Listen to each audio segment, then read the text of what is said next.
of leadership at this point of time for the next. I'm on mute. I was speaking on mute, but I am saying welcome everyone. Thank you very much for bringing your lovely energies to today's session, which is on mastery of and on and in leadership. We are going to be talking about what are the 6 different leadership styles today and how can you choose which one is the best for you. What are you using right now if you're already in a leadership position? And which one can you use? And if you're not yet in a leadership position, I know some of you are students.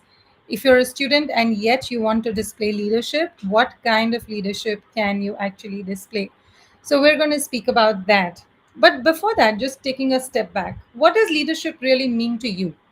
If you can quickly type it into the chat box, what does leadership mean to you? You, the individual sitting in your chair where you are. Maybe just one word, 1 or 2, 3 words, short words that tell you what leadership means to you. Anything that comes to your mind: power, authority, guiding, responsibility, whatever words come to your mind as to what does leadership mean to you. And if you don't want to put it in the chat box, my invitation is just think about it. Listen to, or, in your minds, just think about what that might be. I'll give it a moment and see if other people are looking at joining in or looking at sending their information, their response. Otherwise, I shall share it back with you.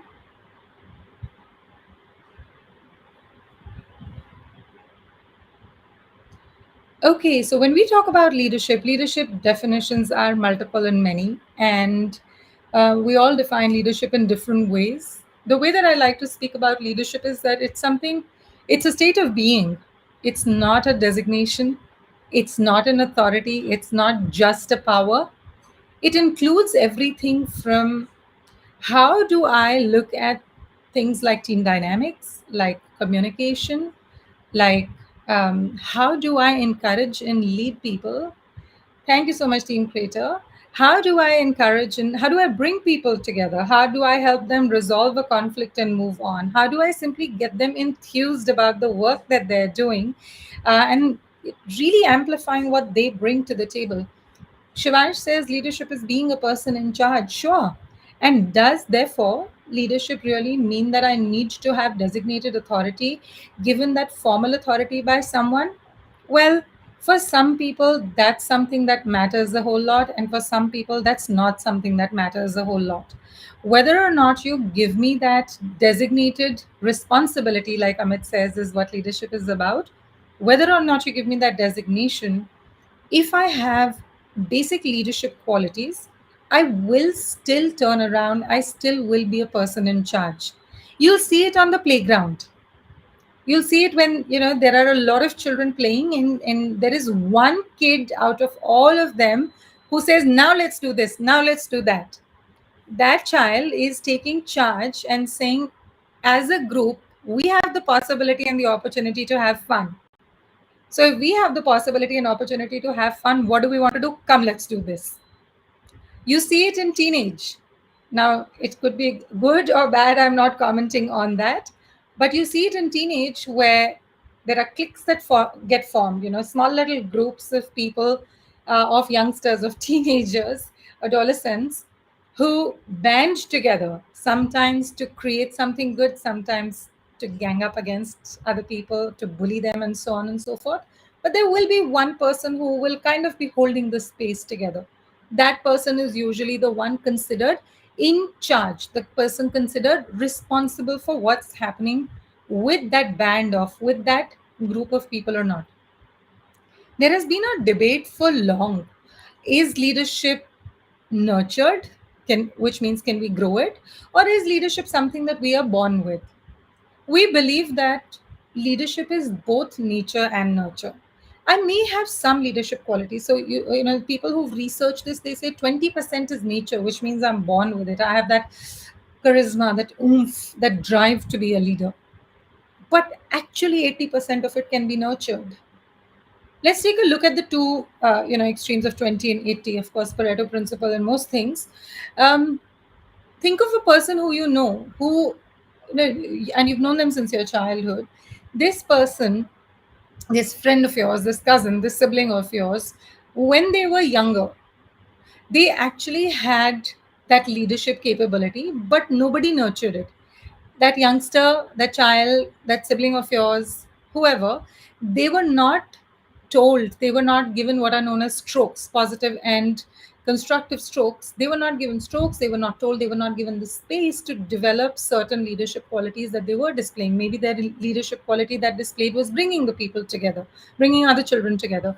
Maybe the leadership quality that displayed was empathy. Maybe the leadership quality they displayed, without knowing any of these words, was conflict resolution, and so on and so on and so on. But there was nobody to nurture it.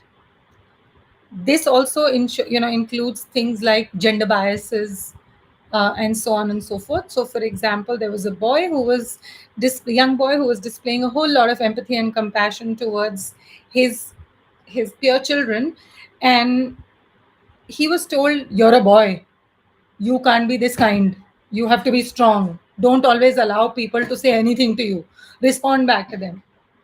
So that child was not allowed to develop his empathy side of it. Or there was a girl, who also had the skill of kind of really taking charge and really getting everyone to move from one place to another, getting all the children to fall in line and not kind of try to go all over the place when, let's say, they were in a park or something. And the girl was taught, don't be so aggressive, don't be so authoritative.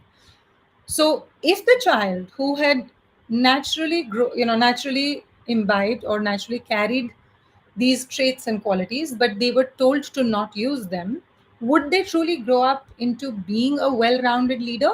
Maybe not. And therefore, the 80% nurture comes into play. How well am I being nurtured from my childhood? Let's say I was not very lucky to be nurtured right from my childhood. How well did I get nurtured in my college? How well did I get nurtured by the right leader within my organization when I started working? And when we talk about nurturing, nurturing is essentially you being able to see and let's say you are my leader, you're my supervisor currently. I'm a new person who's just joined the organization.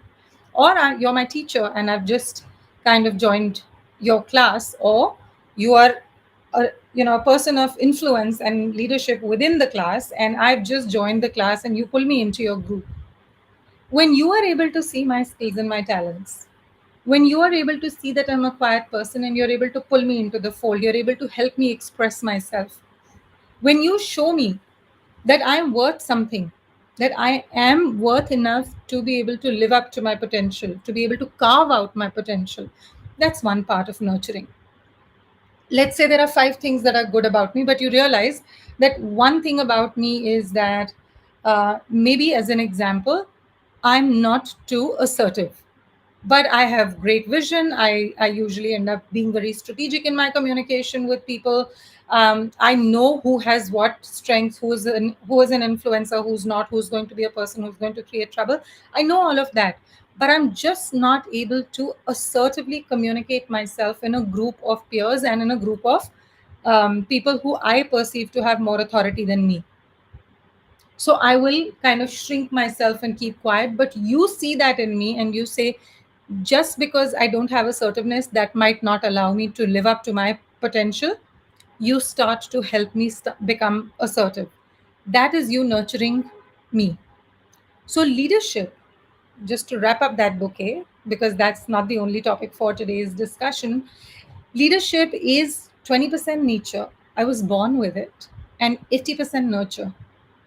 Other people, the environment around me, my education, my conditioning all helped me develop myself in a certain way.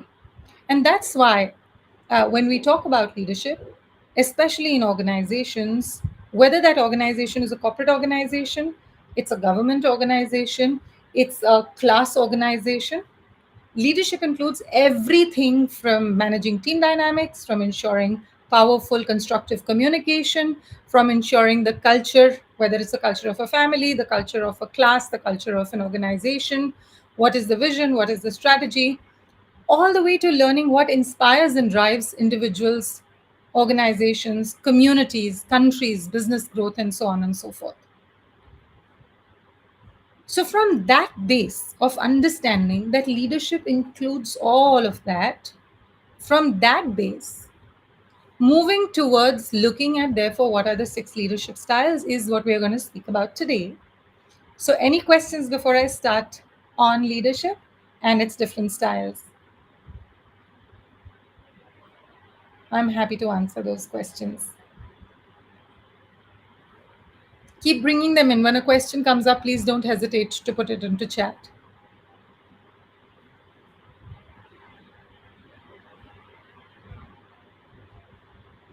Okay, so I'm going to just start off. Now, where do these leadership styles come from? There's a lot of different conversations about what leadership styles are, about what's the best leadership style to follow, etc. I think when I look at it, and I've been doing it, studying it, immersed in it for a little while, so to speak, I do find that broadly two umbrellas that I would like to bucket leadership in is transactional and transformational. Just coming to that, Amit's question is what are the various leadership styles? I'm just coming to that, Amit. So you'll either have leaders who follow what is the transactional set of leadership styles. These would be more get this done. I need you to work on. Here's your next assignment. What can you bring to the table, and so on and so forth. And then you have the transformational. What is stopping you? If this is the vision that we have together, how can we move towards it? Notice in both there are questions. So it's not about do I ask questions or not. It's about where is my focus? Is my focus on just getting the task done, transactional, task based? Or is my focus on also developing you and the people around you so that we can all together achieve our results? Transformational, transactional, transformational. Now, is it to say that the transactional is bad and the transformational is good? Absolutely not. But what do you think about that? Like, why do you think I said absolutely not? That one is not good and one is not bad? Let's hear you respond. Well, at least let's see you respond on chat.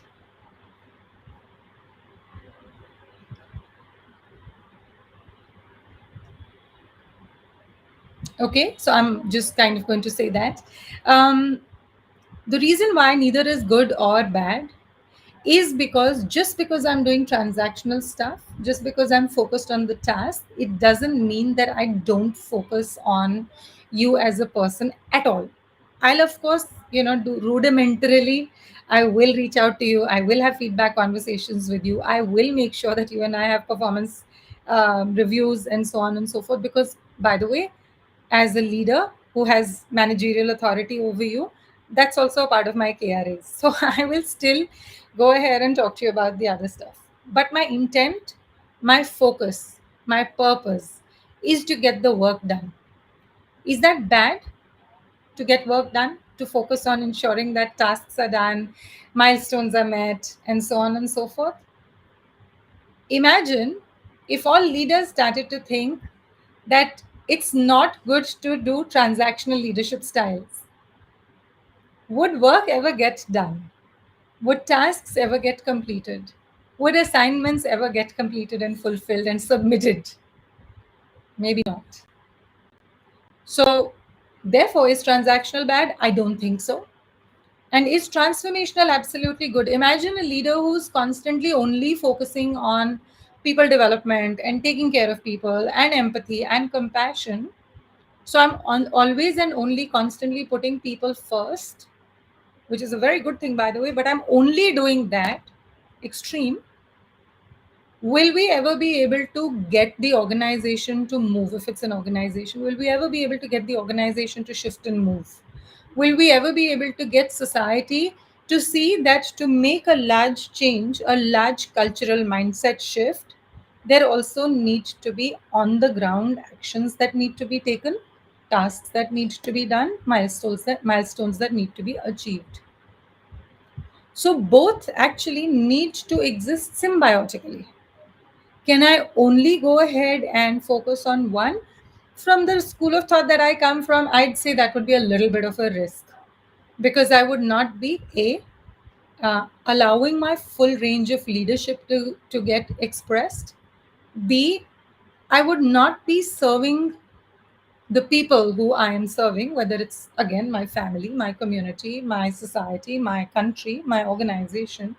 I would not be able to focus and serve them fully and completely. The larger thing is that I would actually not be able to grow, to develop any area that I am working in. My focus would be so narrow, and my ability to step out of my box will get severely restricted and restrictive, both restricted for me, restrictive for other people around me. So, from transactional and transformational are born six leadership styles from my perspective. The six leadership styles that I'm going to speak about today are also leadership styles which have been offered by Daniel Goleman, who is a psychologist, who is also the person who's expanded on the work of emotional intelligence a whole lot, emotional intelligence, social intelligence, a whole lot from where it had started out as, to the point that he's also known as the father of emotional intelligence. He created these styles primarily because he realized that that's what leaders are doing within an organization. So the six leadership styles are the coercive leadership style, the authoritative leadership style or the visionary leadership style, the affiliative leadership style, the democratic leadership style, the pace setting leadership style, and the coaching leadership style. So let's take a look at each one of these in depth. I'm just going to put this in the chat that these are the six styles of leadership that we operate from, but just give me a moment. I will need that moment to write it down. Okay, here we go. I'm just going to copy paste them very quickly rather than trying to type them all out because that will take too much time. Here we go. So there you go: coercive, authoritative, affiliative, democratic, pace setting, and the coaching leadership styles. Now, a lot of them may seem like, but this just seems to be a synonym of, the other style or the other name. Let's hear what each of these styles are, and you'll be able to see the subtle differences. Then we will come also to understanding how to use each of these styles. So let's first take a look at the coercive leadership style. It's kind of like the boss, like we say boss man or boss girl, kind of like that. They're usually the do what I say and do it when I say kind of people. This is the coercive leader's favorite management model. Do it. Kind of like a general leading his or her troops onto the battlefield. There is a lot of initiative, a lot of task orientation that this kind of a boss brings. What should be the mindset to be a leader? Actually, that should be a question that we answer before we go into the styles. So, Zena, there are different mindsets to be a leader. I believe that to be a leader, you need to have a good, healthy, balanced mix of your skills, your attitudes, your behaviors, and your emotional quotient. You can actually look at, if I choose to be a coercive leader, what should my mindset be right now? If I choose to be a visionary leader, what should my mindset be right now? So, my invitation is, and I've started with answering one part of your question. My invitation is, if you just wait and listen through all different types, the six types of leadership styles, and then we come back to, therefore, what should the mindset be, that might be a little bit more useful. So, my invitation is also take notes as I'm talking so that it allows you to then go back and answer this very question that Zena has asked. And it's a question for everyone as to what should be the mindset for us to be a leader or a particular kind of leader. So, bringing back the coercive leadership style or the boss is more about do this now, get this done this way, this timeline, these resources needs to be done. It's a style that's often synonymous with armed forces. Often, not always, often. The usual behaviors of coercive leaders are around demanding instant compliance. I've said it, it needs to be done. Whenever you hear things like, I'm the boss, I'm the monitor, you know that it means fall in line, do what I'm asking you to do because I have that designated authority over you. Now, it may seem like they demand immediate compliance to their orders and instructions. The positive side of that is that these are people who are actually people who display that leadership style are people who react very well during a crisis.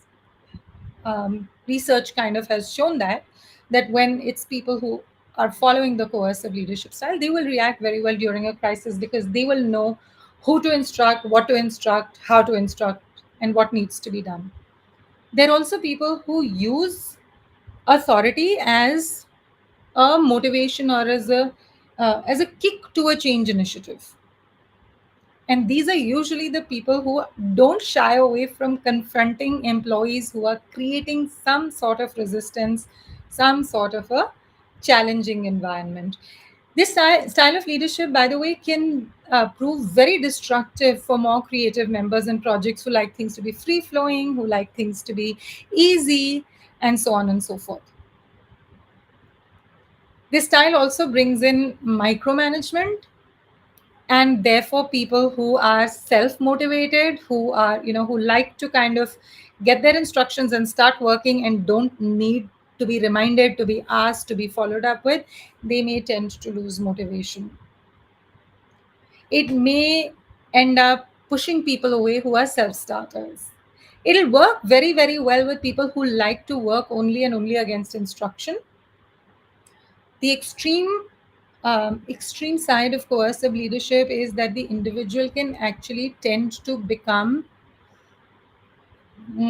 aggressive in the eyes of the person who's receiving their information. Overall, people feel that the coercive leadership style actually has a negative impact on the climate of the organization. It only works well, in times of crises, in times of conflict, etc. So, if you are finding yourself from whatever I've said right now, if you find that you are someone who has the coercive leadership style, you may think about being a little bit more flexible, a little bit more kinder, and a little bit more welcoming, such that you can build trust and earn respect from your team members. So, that's on the coercive leadership style, the boss style. Then comes the visionary leadership style or the authoritative style.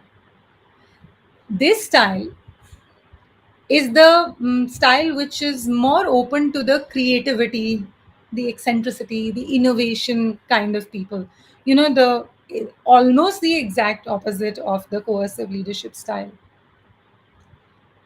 People who are visionary leaders, they kind of have this persona about them that they are the teacher, they are the guide who likes to create a beautiful vision and encourage and motivate and fill people with self confidence and group confidence to move ahead and achieve whatever vision they have set for the team. They're actually people who are also able to encourage others to move along, to come along with each other, to make sure that everyone is moving together. Visionary people, they give you and show you the promise of the future, the vision of the future. If you understand Hindi, there used to be this song, "आंचल के तुझे मैं लेके चलूं एक ऐसे गगन के तले, जहाँ गम भी ना हो, आंसू भी ना हो, बस प्यार ही प्यार पले." And when I heard that song, of course, I heard that song when I was growing up, but when I heard that song in a leadership context, I was like, man, this person is a visionary leader because he or she is creating this beautiful picture of this azure blue skies and cotton candy clouds fluffy and flowing through the air. And when somebody is in that area, that vicinity, under that kind of a sky, there can only be love and there can only be ease. And so let's all move towards that. That's the authoritative or the visionary leadership style. Leaders who display the visionary leadership style are actually leaders who ooze charisma. You really want to be with them. You feel, as a person, thank you, Nitin. You feel that as a person, um, you feel as a person that you want to go with this person, with this kind of a leader. You want to give your best to this kind of a leader. You want to be mobilized, and you want to mobilize other people along with you, carry other people along with you. Come, let's move towards this vision. And this is really, really useful when you are looking at creating a new vision, when you are looking at giving things new direction. I know of a leader who used this style, especially when his team had been going through a lot of changes, and they were just at the precipice of beginning to get demotivated, when he created a very, very beautiful vision for his people, saying, look, I know you're tired right now. And I remember, because I was listening to him, he said, look, I know you're tired right now.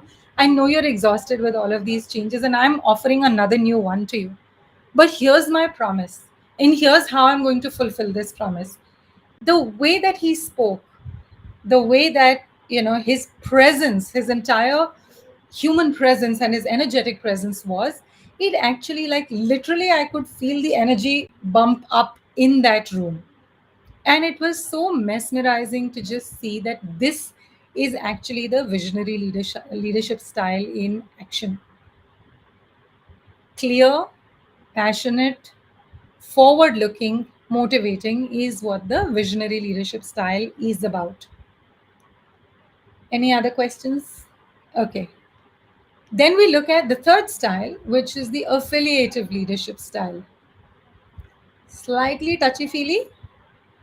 Um, the affiliative leadership style puts people first, concentrates on creating a very harmonious working environment, building emotional bonds, building long term relationships.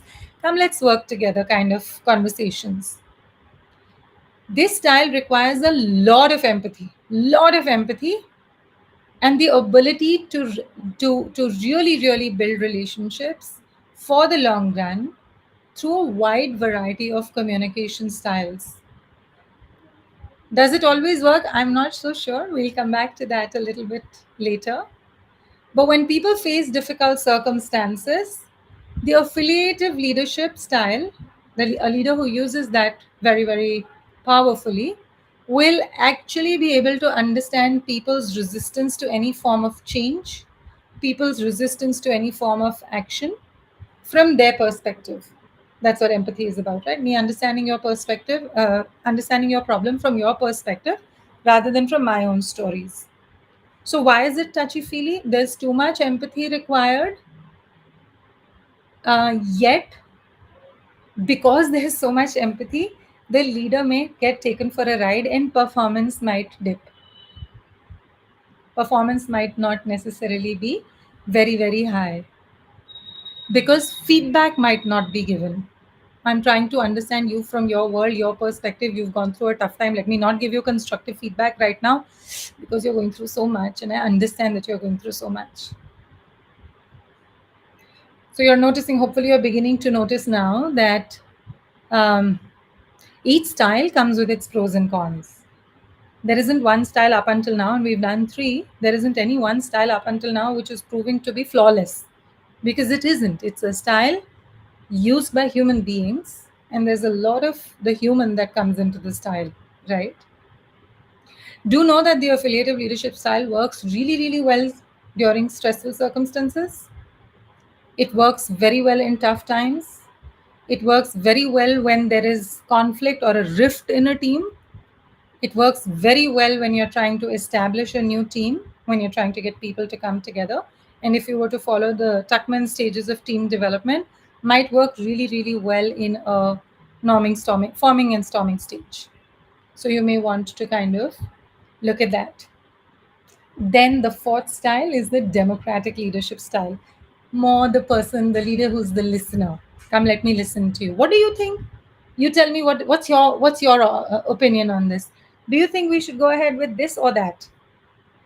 So, what do you think is the phrase you'll usually expect to hear from a leader who likes to or who's demonstrating currently the democratic leadership style? Consensus is very important to these people. Come, let's all try and come together on the same page. Let's all participate. You vote. What's your opinion? What do you think? Do you think we should do this? Do you think this is where we should go? Would we all like tea? Would we all like coffee? A lot of questions, lots of polls, lots of surveys, feedback questionnaires.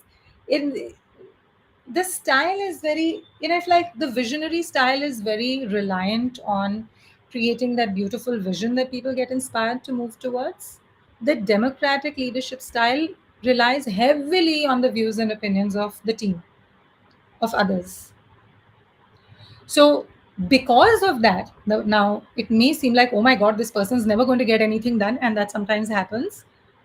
Yet these leaders are actually able to get a broad range of ideas, huge range of spectrum of ideas, views, inputs from really people, like people who they really value, um, critical stakeholders, people who are influencers and people who are not so, so well influencing, or who are not influencers.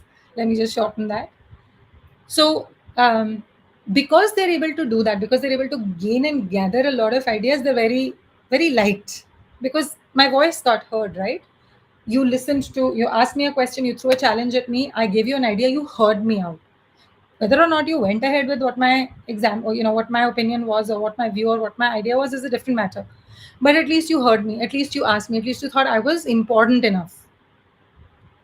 So this leadership style is absolutely great for managing change. The trouble is, the meetings can go on really long. The meetings can go completely haywire. Completely haywire. So you may want to, if you're, if you find yourself using or leaning towards the leadership style, the democratic leadership style, my invitation is, make sure that you kind of, when you're doing this democratization, make sure that you set some boundaries, some structure, some rules that allow people to manage time, manage ideas, manage thoughts, and so on and so forth, and not just let it be, so what do you think? So, what do you think? I'm just looking at the chat to see if there's a question. Okay, none there. We then move on to the fifth style, which is the pace setting leadership style. Now, what is the pace setting leadership style? Here's the information, here's the instruction. We are going to work at this speed. We are going to work with this. There are a lot of high expectations in this style. Too many high expectations. Everything needs to be done day before yesterday. We don't have the time. We have to do it right now. Move. Go. So the pace setting leader is constantly go. Yeah, the closest name, like the boss or like the visionary, that comes to my mind is a hustler, the go guy. Move. Let's do this. So if done rightly, this works really well for people who are already high motivation, people who are already high skill, high motivation. So if any of you are aware of situational leadership, you will know that there are people in your team who are high skill, high will, high skill, low skill, low will, and high will, low skill. This kind of a style is very well suited to people who are highly skilled and high in their motivation, or high in their willingness, and they're willing to work tight deadlines, they're willing to work with shortage of resources, they're willing to work in go pressure situations. It will not work in the opposite scenario, when there is no pressure. People will unnecessarily feel, oh my god, why is this person so stressed out? My goodness, my BP is going high just listening to her or to him. There's a lot of drive to succeed, there's a lot of, let's take initiative, let's do this, let's do, but the constant let's it can intimidate people, it can tire people, it can pressurize people. So be very careful. Don't get into micromanagement, just like in the coercive style. They are a little related to each other, although not too much. Instead, take a step back, breathe, and tread with caution, tread with gentleness as you get people to do their job. Now, moving towards the coaching leadership style, which is the last style, more the coach, the mentor. So what do you think you can do? Come, let me show you the way you can do this. Try this. Have you worked with that? Did you go and ask so and so? What do you think will happen if you do this?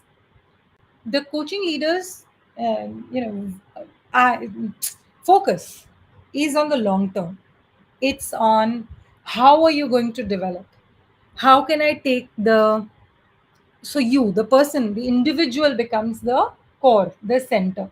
How can I take you and develop you in the long run? How can I start to eke out, to really gently nudge out the potential that you have? And how do I make sure you get it right? You have the availability of opportunity, of resources, and so on and so forth. These kind of leaders believe even if a small step is taken forward, that's progress. They feel if I took one step forward and maybe took steps backward, that is still progress, because I'm now beginning to see what my steps backward are. Very, very positive people in terms of this, saying it's we have to bring out the best in people. I know someone who has this coaching leadership style, and I'm a coach myself, and we have this debate going on between coaches, and the debate is more to do with, is everyone coachable or not? So people who have the coaching leadership style will say, of course everyone is coachable, of course everyone is somebody who has is can be developed to whatever degree that they can be developed, but they can be developed. So the focus on the individual and the individual's potential is really, really strong and high, because they're constantly looking to bring the best out in people. They're constantly looking at the individual's capacity or potential, and they're like, it's like the analogy always that comes to my mind is that of a personal trainer in a gym. They can see that I can only lift 5 kgs of weight, so they'll push me and nudge me to say, ma'am, 5.5 kgs. Let's just try that. Come on, one step forward, ma'am, little bit. Acha, okay, doesn't matter. Today you can't lift all these heavy weights. Let's do 10 minutes extra of cardio. And you're like, I'm already dying, bruh. What are you doing? Like, don't kill me. But come, ma'am. I know you can do it. It's the burn that's going to make you lose weight and to inch down, ma'am. Come on. Kind of like coaching leadership over there. Their aim is consistent growth. Their aim is empowerment. Their aim is upskillment. They're constantly learning and they're constantly requiring for you to learn, to build your long term strengths such that you're able to improve your performance as well as improve your potential. So that's the 6 coaching leadership styles. Your coercive style demands immediate compliance, has overall negative impact climate on the climate in the organization. It works really well in time of crisis or in case of problems with unions, with workers, with employees, with conflicts, etc. Typical phrases: do what I'm telling you. The authoritative leadership style motivates people, or the visionary style motivates people, mobilizes people towards a vision that has been painted for them. And usually they'll carry people along. Come with me, we'll all go there together, we'll all win together. The affiliative style works on and concentrates on harmony, builds emotional bonds, is really, really good when people face difficult circumstances, because they're operating from people come first. The democratic leadership style works on consensus through participation, builds buy-in, builds consensus, gets input from all valuable team members, and all team members are valuable in their mind. And typically, the words that you'll hear often repeated are, "What do you think? What's your opinion?" etc. Setting is the style which sets like high standards for performance, high standards for motivation, and already works with people who are highly skilled, highly willed. And therefore, the pace setting style of leadership is able to get quick results from these kind of people. Usually, you will hear, do it, as I tell you right now. And then comes the last one, which is the coaching style, which is more about developing people for the future, long term gains, long term development, succession planning, etc. Works really well if you want to look at improving performance and building strengths, building skills in the long run. And there, typically, you will hear, come on, let's try this. Why don't you do that? Etc. So that's the six leadership styles. Any questions here before I get into what should be your leadership style? Any question? And if not, drop me a message on what do you think. Of course, I mean that's a very important question. Which is the best one? So what do you think is the best one? Let's hear that.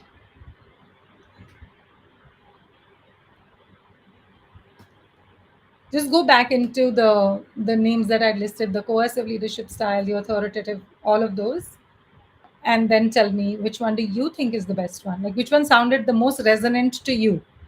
So Nitin feels it was pace setting. Thank you, Nitin. Okay. Anyone else? I know I went on speaking uh, to share each one of those styles, and I hope that you got a little taster of it. Of course, each one of these styles has, you can do a full deep dive into each style.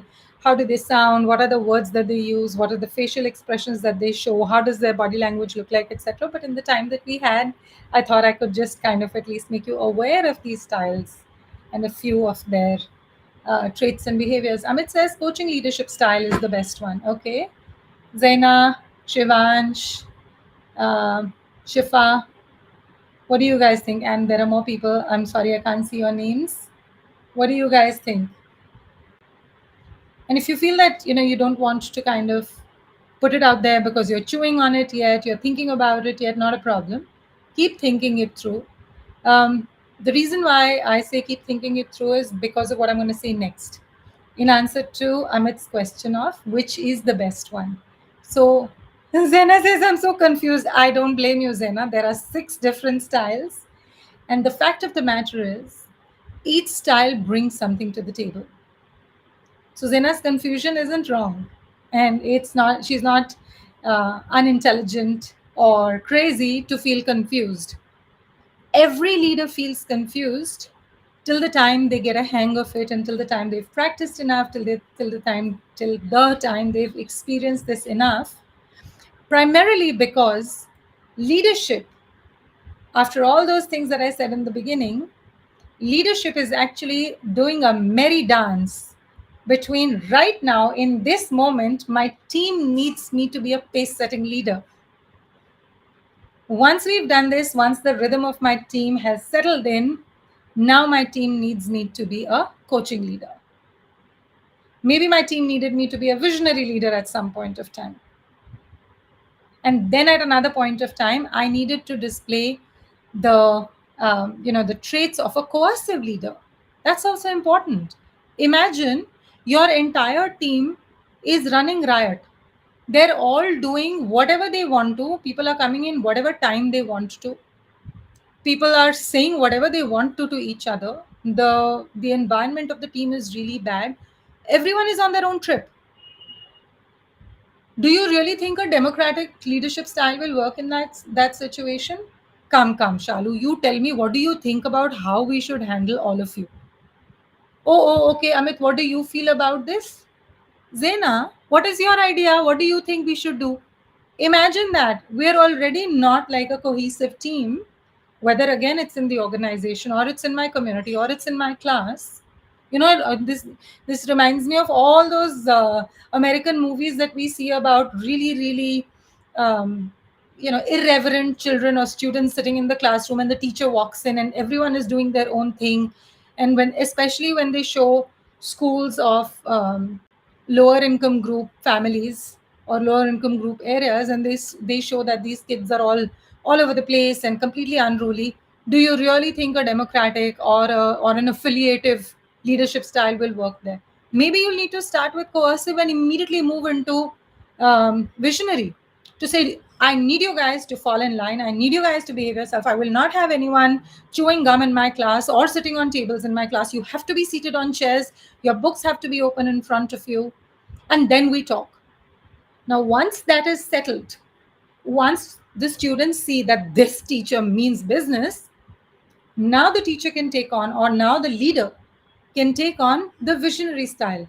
Look, we are, all of us are in this class for at least the next 1 year, or all of us are in this as a team, we're in this project for the next 2 years. Here's how I foresee us moving ahead. If we work together, if we really do a good job with the client, we will get in more business, we will get more salaries, we will get more bonuses, etc. That's the way that we want to look at moving towards. Are you in with me? And so on and so on and so on. So, is there one best style? Of course, mostly people feel the visionary style is the best, Shalu. We should only follow that. I say, make sure that you have all these arrows in your quiver, that at will, with the right understanding, I'm able to pull out the coercive leader's arrow and shoot that. I'm able to pull out the coaching leader's arrow and pull that. I'm able to pull out the affiliative leader's arrow and pull that. My ability as a leader really gets enhanced and expanded when I'm able to use all these styles, in a merry dance, using them at the right time, with the right people, for the right purpose. Does it come overnight? No, you need to practice it. You will find that each of us naturally leans towards one or two major styles of leadership. Don't view them as these are my only styles. Don't. Actually, research shows that leaders who are able to do this merry dance that I was speaking about, they drive the best results. When you're able to flex, kind of like you flex your arm, when you're able to change or be flexible between your leadership styles, you will find that you are able to get your people, galvanize your people, and get your people's respect such that you all are able to put in more effort and achieve more results.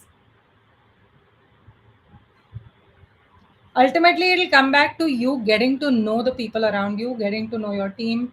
What are their strengths? What are their preferred communication styles? What is it that, how do they like to receive feedback? What are their strengths? How do they come together? How do they work individually? You will need to get to know your people to be able to use the right leadership style at the right time with each of them. Zena, I hope that clears up a little bit of your confusion. And Amit, I hope that answers the question on which is the best one. Awesome, Zena. Good. And I hope you were also able to see, therefore, what should be your mindset as a visionary leader. As a visionary leader, will your mindset be one of, let me see what I can do best for myself, and the rest of my team can go to heaven or hell, wherever? Would you really think that? No, you wouldn't, right? Your mindset will depend on what is the kind of leadership style I want to use in the here and now, and which will create the greater good for the greater number in the long run. Your base mindset needs to be one of, as a leader, my role is to develop my people and to carry them along. My role is to work with people and their sensibilities to drive and ensure great results. So that's the springboard from, at which, not from, but at which I will leave you. My goodness, it's already been nearly an hour. With just me talking, come on, guys, let's get more questions the next time. And for all of you who did ask your questions today, thank you very much. For all of you who did contribute, whether it was responses or whichever way, thank you so very much. As always, it's a pleasure talking to you guys. I know this is one way. I wish we could kind of have like an interactive session, and maybe that'll happen someday soon. In the meanwhile, thank you for joining in. Thank you for bringing your lovely energies. And I will see you on next Thursday for another round of emotional intelligence. Thank you very much. Bye bye.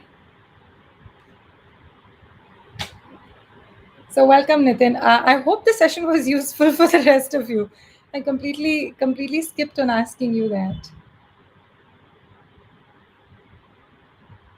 Okay, brilliant. If you want to watch a replay of this, of course, it's going to be up on socials. I'm going to just share my. Thank you, Zaina. I'm just going to share my socials on this. So, YouTube, LinkedIn, Facebook, and Insta are all Coach Butcher. What did I just say? Pardon me. LinkedIn is it's Twitter, and LinkedIn is Shalu Butcher. Please don't hesitate to connect. If you have any questions, I'm happy to answer them for you. You can even leave them for me offline. You can rewatch or replay the session for yourself. You can share it with other people. Join in for the next session. Be good to see you guys again. Bye bye. Thank you, Amit. Thank you. I'm glad to hear it was a great session for you. See ya.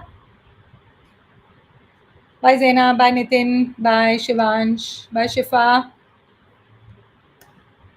And everyone else whose names I can't see. So thank you very much for joining in. Here we go.